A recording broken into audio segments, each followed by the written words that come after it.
Fire away. Thank you guys.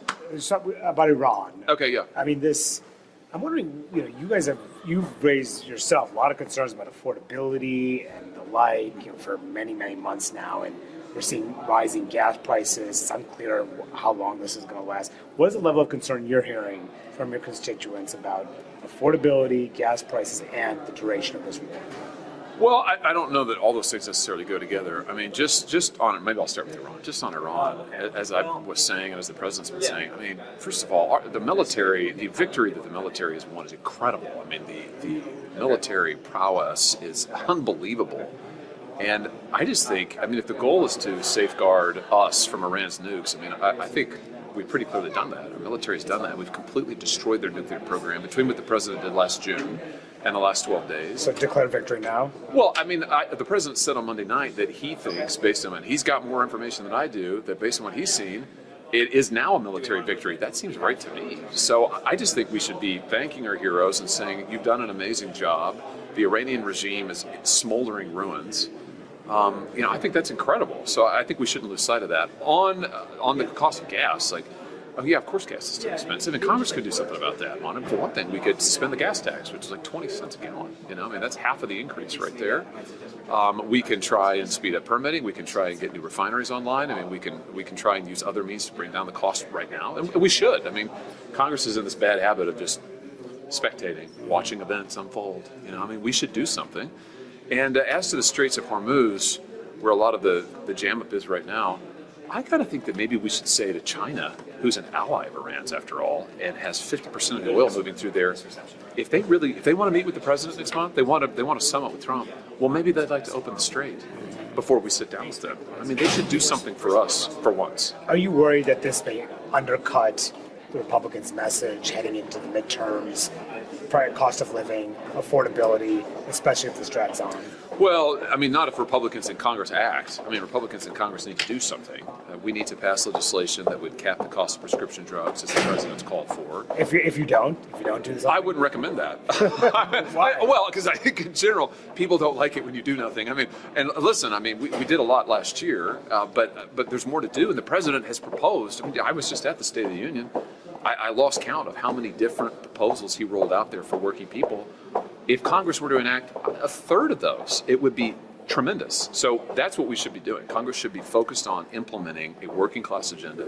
And we can start with prescription drugs. They're just outrageously expensive. We should do that. The president's called for it. He's trying to do it by executive order because Congress won't do anything. Well, we should act. Did you want to ask another Iran question? Go ahead, yeah. Iran follow-up on that, on declaring victory, does that mean you feel like we're at a stage where things can begin to wind down, that the conflict should stop? Oh, well, listen, I would, my hope was always for a swift and decisive victory, and I just think based on what the president has said, that we have, what was it he said today? That we're running out of targets in Iran because we've decimated their Navy, we've decimated their missile program, we've decimated their nuclear program. That's incredible. Our military, I think, has shown an overmatch that is just unbelievable. So I think we ought to celebrate that. And I thought the president's comments on Monday, it was just echoing him, where he said that from a military perspective, we could say now that we've been victorious.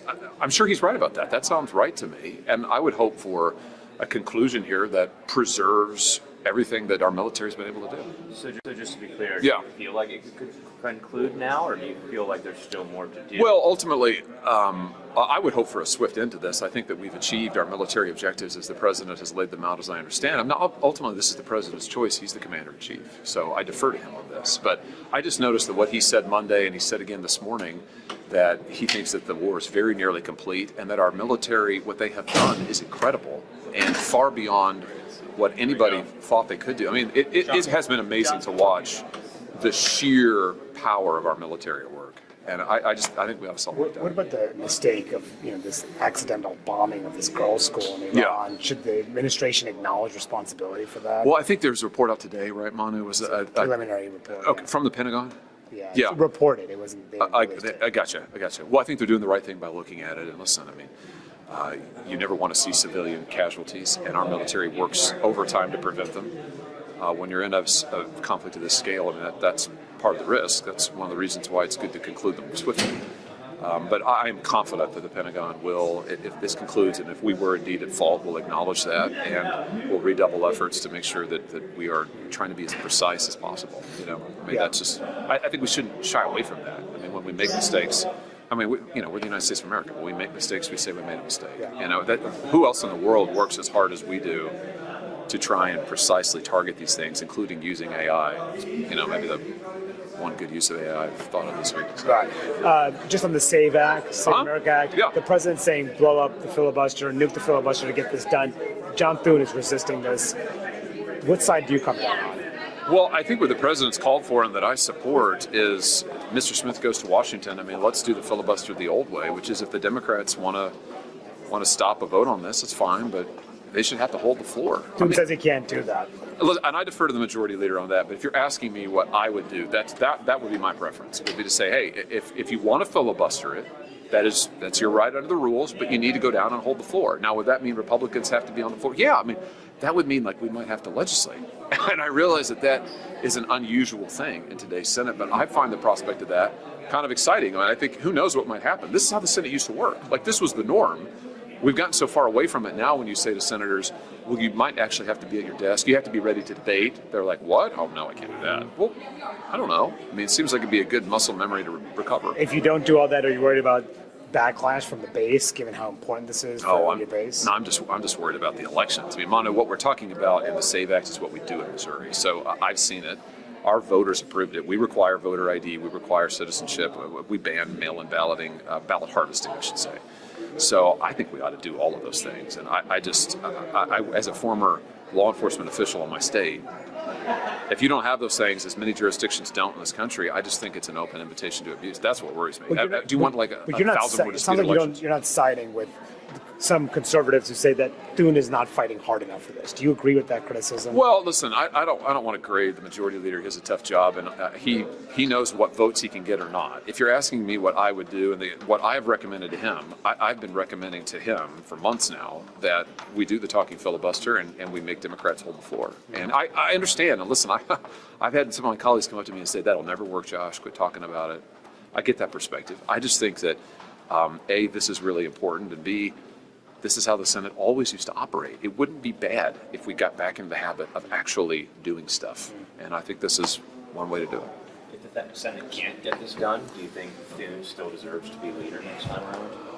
Oh, next time around. You're talking like, this is so far in the future. No, it's not. It's in November.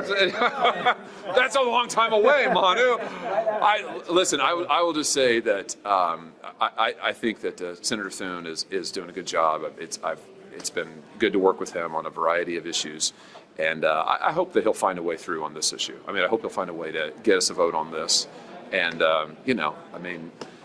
good luck with membership.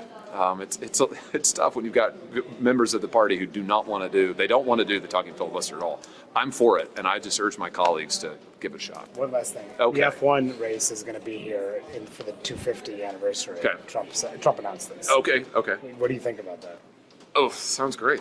I haven't seen it. Some Democrats say this is waste of taxpayer money, that sort of thing. Oh, they're always such killjoys, Mono. They're against like fun, and pretty soon they'll be against ice cream, and just come on, lighten up. It's always so negative, you know. All right, good to see you. Appreciate Good to it. see you.